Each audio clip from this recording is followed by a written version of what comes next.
नमस्कार, city post live के इस खास कार्यक्रम में आपका स्वागत है। मैं हूं श्रीकांत प्रत्युष। आपके लिए बड़ी खबर है राजनीतिक गलियारे से। जी हां, बड़ी खबर इसलिए है कि आप प्रशांत किशोर का नाम जानते हैं। प्रशांत किशोर यानी वही बहुत बड़ा चुनावी रणनीतिकार जेडीयू के राष्ट्रीय उपाध्यक्ष बना दिए गए हैं। बिहार के मुख्यमंत्री नीतीश कुमार के राजनीतिक उत्तराधिकारी बन सकते हैं, ये चर्चा भी चलने लगी है। नीतीश कुमार ने प्रशांत किशोर को अपने बाद पार्टी में दूसरा स्थान देकर, यानी उन्हें पार्टी का राष्ट्रीय उपाध्यक्ष बनाकर इस बात का संकेत दे दिया है। प्रशांत किशोर के साथ नीतीश कुमार का केवल राजनीतिक संबंध नहीं है, ये दिल का रिश्ता है। प्रशांत किशोर के नीतीश कुमार के नजदीकी का अंदाजा आप इसी बात से लगा सकते हैं कि हमेशा नीतीश कुमार के साथ ही 7 सर्कुलर रोड स्थित सीएम के सरकारी आवास में ही वो रहते थे।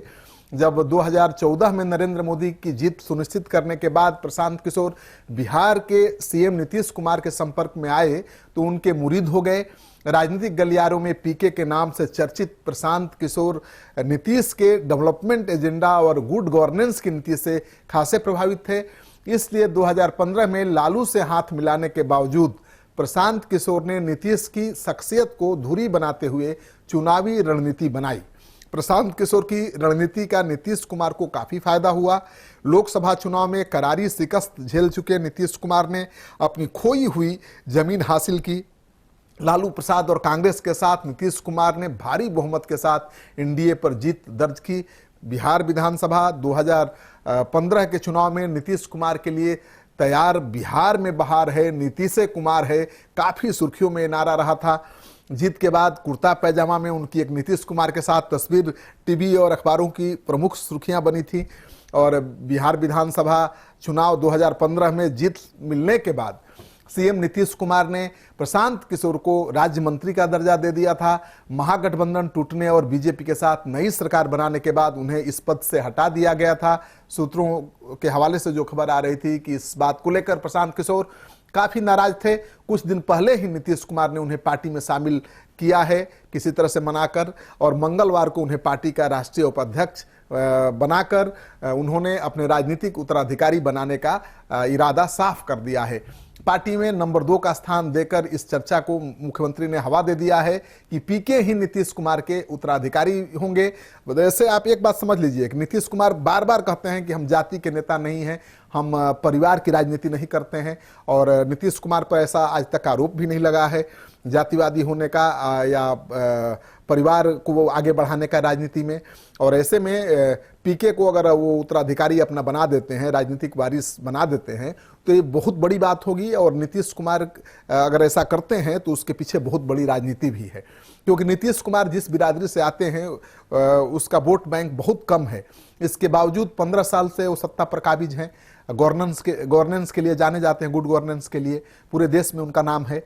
और वैसे में अगर वो प्रशांत किशोर को अपना राजनीतिक उत्तराधिकारी बनाते हैं तो ये मैसेज जाएगा कि वाकई दिल से नीतीश कुमार जात पात में विश्वास नहीं करते हैं और योग्यता को ज़्यादा तरजीह देते हैं। वैसे प्रशांत किशोर की रणनीति का ही असर था कि एनडीए में सीटों के तालमेल और नीतीश के नेतृत्व को लेकर जेडीयू मुखरता से बीजेपी पर दबाव बनाती नजर आ रही थी। प्रशांत किशोर ने जेडीयू नेताओं को नीतीश कुमार के चेहरे की चमक तेज करने को लेकर सुझाव दिए थे, उस पर काम भी हो रहा था। लोकसभा चुनाव 2014 में प्रशांत किशोर नरेंद्र मोदी की टीम में थे, बीजेपी की जीत के लिए रणनीति तैयार की थी। बताया जाता है कि प्रशांत किशोर चाय पर चर्चा की रणनीति के अहम हिस्सेदार थे, लेकिन सरकार गठन के बाद उनके अमित शाह के साथ मतभेद उभर गए। साल भर बाद 2015 के बिहार विधानसभा चुनाव में प्रशांत किशोर नीतीश कुमार के लिए रणनीति तैयार करने लग गए, तो उसका असर भी दिखा। बीजेपी और नीतीश कुमार के अलावा पंजाब में कांग्रेस की जीत में भी प्रशांत किशोर ने अहम भूमिका निभाई। मोदी लहर के बावजूद भारी जीत हासिल होने के बाद नीतीश कुमार ने उन्हें अपना सलाहकार बना लिया, लेकिन जल्द ही पीके ने बिहार को अलविदा कह दिया। दोनों दूर हुए, लेकिन जो निजी रिश्ते थे उसमें जो गर्माहट थी वो हमेशा बनी रही। नवंबर 2015 में मुख्यमंत्री बनने के बाद नीतीश कुमार ने बिहार विकास मिशन बनाया था और बुनियादी विकास के साथ निश्चय से जुड़े कार्यक्रमों की मॉनिटरिंग का काम प्रशांत किशोर को सौंपी थी। प्रशांत किशोर इसके मुखिया बनाए गए थे, लेकिन बिहार विकास मिशन से जल्दी ही प्रशांत किशोर का मोह भंग हो गया था। वो मुश्किल से 1-2 बैठकों में भाग ले पाए थे और ज़्यादा समय वो दिल्ली में ही दे रहे थे।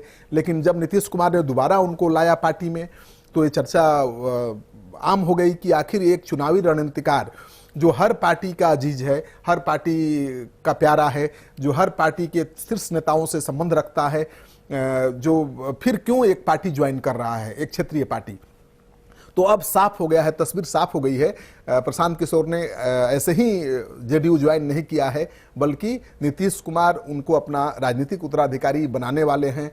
उसका संकेत आज उन्होंने दे भी दिया है, उन्हें राष्ट्रीय उपाध्यक्ष बनाकर, और इसी विशेष मकसद से प्रशांत किशोर जेडीयू में आए हैं। तो अब देखना यह है कि ये वो दिन कब आता है जब नीतीश कुमार प्रशांत किशोर को अपना उत्तराधिकारी घोषित करेंगे, और उसके बाद बिहार की राजनीति की दिशा क्या होगी। आपको ये खबर अच्छी लगे तो अपने दोस्तों के साथ शेयर करिए, हमारे YouTube चैनल को सब्सक्राइब करते रहिए जैसा आप करते रहे हैं, और बेल आइकन दबाना बिल्कुल मत भूलिए ताकि ताज़ा तरीन सिटी पोस्ट की खबरें आप तक हमेशा पहुंचती रहे। नमस्कार।